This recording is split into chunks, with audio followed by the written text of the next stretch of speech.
ओम नमो भगवते वासुदेवाय। भक्त शरण आध्यात्मिक चैनल को मोर प्रिय भाई भणी मानू गुरुजन मानू अनंत कोटि प्रणाम जनाई मु श्री भक्त वत्सल प्रधान आज आपण मानक पई सुंदर कहानीटे रही। चतुर्युग मध्य केउ युग श्रेष्ठ अटे? सुंदर भाव में शंकर भोलानाथ ईश्वर कहानी माध्यम कली युग ही श्रेष्ठ युग महान युग प्रमाण करिसंती। निश्चित भाव में जानिबा चारि युग शंकर भोलानाथ को हिमालय रे साक्षात कले। हर पार्वती रोथिले। सर्वप्रथम सत्ययुग कहउचंती हे ईश्वर मु ई चारि युग मध्य श्रेष्ठ अटे। निजर प्रशंसा निजे करिवे ना कहउचंती। देखंतु कलि युगर आयु केते 4,32,000 वर्ष। द्वापर युगर आयु 8,64,000 वर्ष। त्रेता युगर आयु 12,96,000 वर्ष। देखंतु मोर आयु केते रही 17,28,000 वर्ष। आयु रे मु बड़। पुणी सत्य युगरे दुर्गा माता महिषासुर को वध करथिले।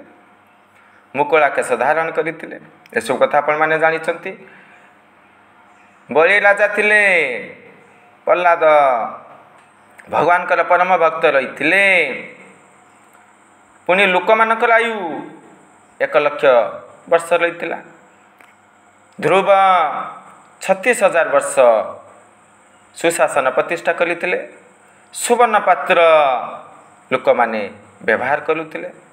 लोक मानकर उच्चता 21 हाथ रही। प्रत्येक जीवर हाथ रे 21 हाथ होउथिले। पुणी भगवान ईश्वर वामन रूप धारण करी बलिंकर शिर रे पाद स्थापन करथिले। एसब कथा आपण माने जानछंती। हिरण्याक्ष हिरण्यकशिपु को वध करथिले।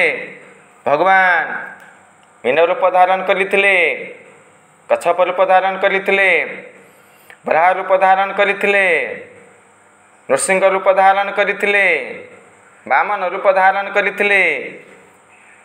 परशुराम रूप धारण करथिले। एसब कथा आपण माने जानिछंती। पुणी 1,00,000 आयु ना 10,000 कठोर तप कले जेतिके पुण्य मिले।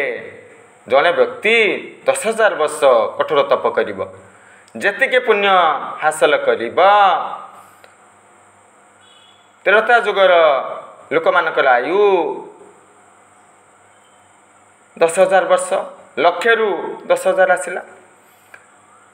10,000 वर्षर तपर पुण्य मात्र त्रेता युगरे 1 वर्ष यज्ञ कले सेतिकी पुण्य मिलिब।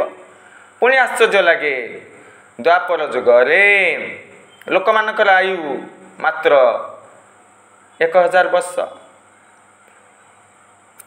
लोक माने जदि 1 मास पुण्य करिवे ना 10,000 वर्षर पुण्य हासिल करिब सत्य युगर। पुणी 1,000 वर्ष 10,000 वर्ष आयुला कहार रही त्रेता युगर। जदि गोटे वर्षर यज्ञ जेतिकी त्रेता युगरे हासिल करिथाय ना द्वापर युगरे मासे पूजा कले सेतिकी हासिल करिब। सेतिकी पुण्य हासिल करिब। कलि युगर आयु मात्र 100 वर्ष रही। हाँ आज्ञा 115-20 कई जीवित रुहंती। मोटामोटी भाव में 100 वर्ष आयु रखा जाइछि। ମାତ୍ର 24 ଘଣ୍ଟା ନାମ ସଂକୀର୍ତ୍ତନ କଲେ ସେଇ ସତ୍ୟ ଯୁଗର 10,000 ତପର ପୁଣ୍ୟ ହାସଲ କରିବ। ତ୍ରେତୟା ଯୁଗର 1 ବର୍ଷ ଯଜ୍ଞର ପୁଣ୍ୟ ହାସଲ କରିବ। ପୁଣି ଦ୍ୱାପର ଯୁଗର 1 ମାସ ପୂଜା କଲେ ଯେତିକି ପୁଣ୍ୟ ମିଳିଥାଏ ସେସବୁ ହାସଲ କରିବ। ମାତ୍ର 24 ଘଣ୍ଟାରେ ସେହି ବ୍ୟକ୍ତି ହାସଲ କରିଥାଏ। ଏସବୁ କଥା ଆପଣମାନେ ଜାଣିଛନ୍ତି। ତାପରେ ତ୍ରେତୟା ଯୁଗ ସିଏ ମଧ୍ୟ ଯୁକ୍ତି କରିବେ ନା, ହଁ ଆଜ୍ଞା କେଶବ ନାରାୟଣ ପୁରୁଷୋତ୍ତମ ଶ୍ରୀରାମ ଏହି ଯୁଗରେ ଧରାପୃଷ୍ଠକୁ ଆସିଥିଲେ। ସଗର ବଂଶ ବିନାଶ ହୋଇଥିଲା। ଦିଲ୍ଲୀପ ରାଜା କଥା ରହିଛି। ଅଜ ରଘୁ ଦଶରଥ ପ୍ରସଙ୍ଗ ରହିଛି। ସ୍ୱର୍ଣ୍ଣ ପାତ୍ର ବ୍ୟବହାର କରୁଥିଲେ ତ୍ରେତୟା ଯୁଗରେ ଲୋକମାନେ, ରୂପା ପାତ୍ର ବ୍ୟବହାର କଲେ। ଉଚ୍ଚତା 21 ହାତ ଥିଲା, ଏବେ 14 ହାତ ହୋଇଗଲା। ଭଗବାନ ନିଜର ପାଦ ସ୍ପର୍ଶ କରାଇ ଅହଲ୍ୟା ମାତାଙ୍କୁ ଉଦ୍ଧାର କରିଥିଲେ। ଅର୍ଥାତ୍ ସେହି ପଥର ପଡ଼ିଥିଲା ନା, ଯେତେବେଳେ ଭଗବାନଙ୍କର ଚରଣ ପଥରେ ବାଜିଲା ମୁକ୍ତି ପାଇଲେ। ପ୍ରଭୁ ଶ୍ରୀରାମ ରାବଣକୁ ବଧ କରିଥିଲେ। ସେହି ସୀତା ମାତାଙ୍କୁ ଦୁରାଚାରୀ ରାବଣ ହରଣ କରିଥିଲେ। କ'ଣ ଘଟିଲା? ପତନଗାମୀ ହେଲେ ନା। ପୁଣି ସର୍ବଜ୍ଞ ସମ୍ପାତି ଜାମ୍ବବାନ ହନୁମାନ ଏସବୁ ପ୍ରସଙ୍ଗ ରହିଛି। ତ୍ରେତୟା ଯୁଗର କାହାଣୀମାନ ରହିଥିଲା। ଦ୍ୱାପର ଯୁଗ ଉପରେ ଆଲୋଚନା କରିବା। ରୂପା ପାତ୍ର ବ୍ୟବହାର କରୁଥିଲେ, ଦ୍ୱାପର ଯୁଗରେ ତମ୍ବା ପାତ୍ର ବ୍ୟବହାର କଲେ। ଗୋବିନ୍ଦ ଗୋପାଳ ଶ୍ରୀକୃଷ୍ଣ ଦୁରାଚାରୀ କେଶୀକୁ ବଧ କରିଥିଲେ, କଂସାସୁରକୁ ବଧ କରିଥିଲେ, ବିଭିନ୍ନ ଅସୁରକୁ ବଧ କରିଥିଲେ। ଶାଲ୍ୟ ଦନ୍ତବକ୍ର ଶିଶୁପାଳ ଏପରିକି ମହାଭାରତ ସମର ପ୍ରକ୍ରିୟା ଆରମ୍ଭ ହୋଇଥିଲା। ଜରାସନ୍ଧ ବଧ ହୋଇଥିଲା। ଦ୍ରୌପଦୀ ମାତାଙ୍କର ମୁକୁଳା କେଶ ଦୁରାଚାରୀମାନଙ୍କର ବିନାଶର ମୁଖ୍ୟ କାରଣ ହୋଇଥିଲା। ଏସବୁ କଥା ଆପଣମାନେ ଜାଣିଛନ୍ତି। ଦ୍ୱାପର ଯୁଗର ଲୋକମାନଙ୍କର ଉଚ୍ଚତା କେତେ ରହିବ? 7 ହାତ ରହିଲା। ତ୍ରେତୟା ଯୁଗରେ 14 ହାତ ଥିଲା ନା, 7 ହାତ ହୋଇଗଲା। ବର୍ତ୍ତମାନ କଳିଯୁଗ ଉପରେ ଆଲୋଚନା କରିବା। ଲୁହା ପାତ୍ର ବିଶେଷ ଭାବରେ ବ୍ୟବହାର କଲେ। ପୁଣି ଅଳ୍ପ ଆୟୁ 100 ବର୍ଷ ମୁଁ କହିସାରିଛି। 3.5 ହାତ ଉଚ୍ଚତା। ବିଶେଷ ଭାବରେ ଶକ୍ତି ସାମର୍ଥ୍ୟ ରହିନଥିଲା। ସତ୍ୟ ଯୁଗରେ ସତ୍ୟ ତପ ଦୟା ଦାନ। ତ୍ରେତୟା ଯୁଗରେ ସତ୍ୟ ହିଁ ଅସତ୍ୟ ହୋଇଗଲା। ସତ୍ୟ ଧର୍ମ ପାଦ ଗୋଟିଏ ପାଦ ନଷ୍ଟ ହୋଇଗଲା। ତପ ଦୟା ଦାନ। ପୁଣି ଯେତେବେଳେ ତ୍ରେତୟା ଯୁଗ ଚାଲିଗଲା, ଦ୍ୱାପର ଯୁଗ ଆସିଲା ନା, କ'ଣ ଘଟିବ? ଦୟା ଦାନ ରହିଲା। ଯେତେବେଳେ କଳି ଯୁଗ ଆସିଲା, ସତ୍ୟ ଅବକ୍ଷୟ ଘଟିଲା, ତପ ଅବକ୍ଷୟ ଘଟିଲା। ଦୟା ଜାଗାରେ ନିଷ୍ଠୁରତା ବଢ଼ିଗଲା। କେବଳ ଧର୍ମର ଗୋଟିଏ ପାଦ ଦାନରେ ଦଣ୍ଡାୟମାନ ଠିଆ ହୋଇଗଲେ। ଏହିସବୁ ପ୍ରସଙ୍ଗ ରହିଛି। ସମସ୍ତେ ନିଜ ନିଜ ବିଷୟରେ ଆଲୋଚନା କଲେ। ତାପରେ ଭଗବାନ ଈଶ୍ୱର ପରୀକ୍ଷା କରିବେ ନା। ହଁ ମୁଁ ତ ସବୁକିଛି ଶୁଣିଲି ନା, ଠିକ୍ ଅଛି ପରୀକ୍ଷା କରିବା। ଯିଏ ପରୀକ୍ଷାରେ ଉତ୍ତୀର୍ଣ୍ଣ ହେବ ସେ ହିଁ ଶ୍ରେଷ୍ଠ ହେବ। ସତ୍ୟ ଯୁଗରେ ମନୁ ସୁନ୍ଦର ଭାବରେ ତଥ୍ୟ ରଚନା କରିଥିଲେ। ତ୍ରେତୟା ଯୁଗରେ ଶ୍ରୁତି ଗୌତମ ରଚନା କରିଥିଲେ। ଦ୍ୱାପର ଯୁଗରେ କାହାଙ୍କର ନୀତି ଅନୁସାରେ ଆମେ ମାନେ ଚାଲିଲୁ? ପରାଶର ନୀତି। ଶଙ୍ଖ ଲିଖିତ ପରମ ଜ୍ଞାନୀ ରହିଥିଲେ। ଏସବୁ କଥା ଆପଣମାନେ ଜାଣିଛନ୍ତି। ଶଙ୍କର ଭୋଳାନାଥ କହୁଛନ୍ତି, ଠିକ୍ ଅଛି, ମୋର ଭକ୍ତ ରହିଛନ୍ତି, ଅନେକ ଭକ୍ତ ରହିଛନ୍ତି ନା, ତୁମେମାନେ ଏଭଳି ଖାଦ୍ୟ ପ୍ରସ୍ତୁତି କର, ସେଇ ଶିବଗଣ ମାନେ ଖାଦ୍ୟ ଭକ୍ଷଣ କରିବେ। ଶିବ ପ୍ରସାଦ ରହିଥିଲେ ନା, ଏମାନଙ୍କ ପାଇଁ ଖାଦ୍ୟ ପ୍ରସ୍ତୁତ କର। ସତ୍ୟଯୁଗ ଚିନ୍ତନ କଲେ ନା, ପରମ ବୀର ଯଥେଷ୍ଟ ଶକ୍ତି ସାମର୍ଥ୍ୟ ରହିଛି ହିରଣ୍ୟାକ୍ଷର। ଋଷିଆ ଭାବରେ ହିରଣ୍ୟାକ୍ଷଙ୍କୁ ନିମନ୍ତ୍ରଣ କଲେ। ସୁନ୍ଦର ଭାବରେ ଖାଦ୍ୟ ପ୍ରସ୍ତୁତି କରାଗଲା। 100 ଟନ୍ ଓଜନର କଢ଼ା ଅଣାଗଲା। ପୁଣି 1000 କୁଇଣ୍ଟାଲ ଭାତ ପ୍ରସ୍ତୁତି କରାଯିବ। ଚାଉଳ ସଂଗ୍ରହ କରାଗଲା। ଜଣେ ରୋଷେଇ କରିବେ ନା। ସତ୍ୟଯୁଗ ଚିନ୍ତନ କଲେ ଏହା ପାଖରେ ଯଥେଷ୍ଟ ଶକ୍ତି ରହିଛି ନା, ଏଇ ହିଁ ଠିକ୍ ଭାବରେ କାର୍ଯ୍ୟ କରିବ। ହଁ ଆଜ୍ଞା, ହିରଣ୍ୟାକ୍ଷ ସୁନ୍ଦର ଭାବରେ ଖାଦ୍ୟ ପ୍ରସ୍ତୁତି କଲେ।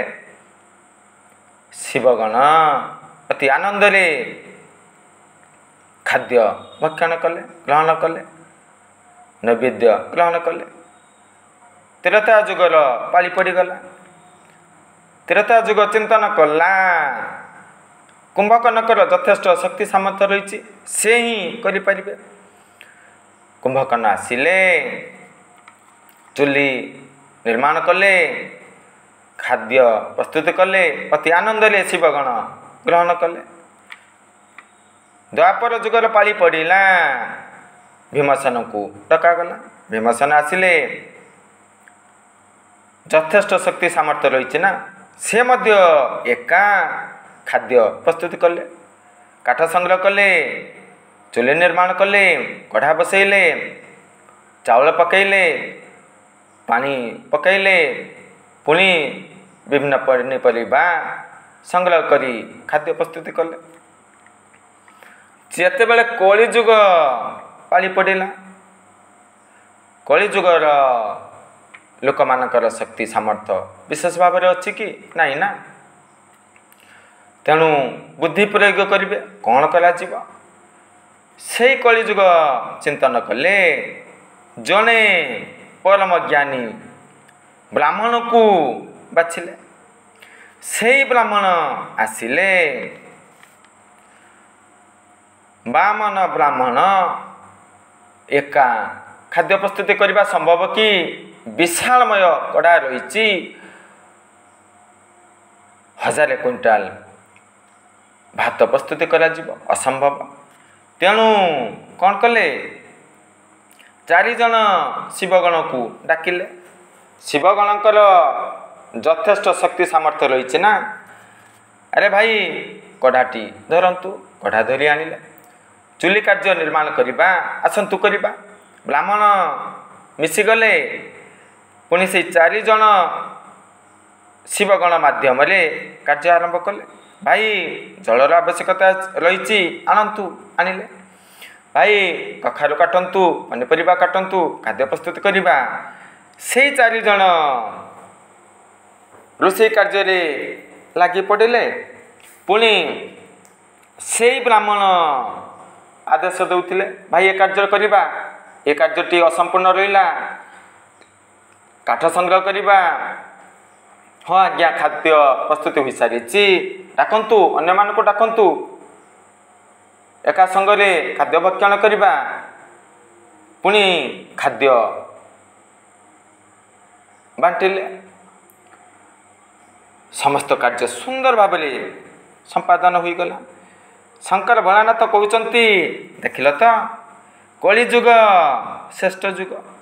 ଯିଏ ନିଜର ବୁଦ୍ଧି प्रयोग करी अन्य मानक माध्यम सुंदर भाव कार्य संपादन कले बुद्धि प्रयोग कले बुद्धि प्रयोग करी समस्या समाधान करि पारे से ही परम ज्ञानी ना।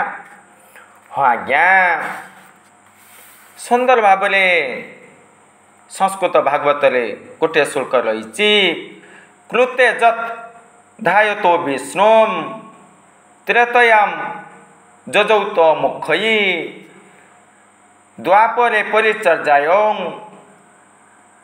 कल उद्धरी कीर्तन नाम को आकुले उच्चारी भव सागर हेला पारे। सत्य जुगरे ध्यान कले कठोर तप कले जतिके पुण्य मिली थाए त्रेता जुगरे यज्ञ कले सेतिके पुण्य मिलिबो मु कहि सारी। द्वापर जुगरे ईश्वर को पूजा कले जतिके पुण्य मिली थाए कली रे किछि आवश्यकता नहीं यज्ञ करिबार आवश्यकता नहीं तप करिबार आवश्यकता नहीं पूजा एसबू करिबार आवश्यकता नहीं केवल हरिंकर नाम को उच्चारण कले मुक्ति मिलिबो। चैतन्य महाप्रभु प्रसार करिसंती एसबू कथा आपण माने जानिसंती। पुणी आ गुटे शुल्क रही कले दोषानी दो राजस्नी हक महान गुण कीर्तना देव कृष्णस्य मुक्त संग परम ब्रज। देखंतु कली जुगरे ना लोक मानकर कुगुणर खनि धारण करती ईशान्यत हुअन्ति हिंसाचरण करती तम गुण को धारण करती मद मांस भक्षण करती कुकर्म लिप्त रहती तथापि ये कलिजुगरे ना सुंदर रहस्यमय तत्व रही कौन रही जदि यही जुगरे लोक माने ईश्वर नाम को उच्चारण करती ना जप करती ना निश्चित भाव मुक्ति पाइबे। तेणु यही कहानी माध्यम आमे माने कौन शिक्षा हासिल कलु वास्तव में कलिजुग ही श्रेष्ठ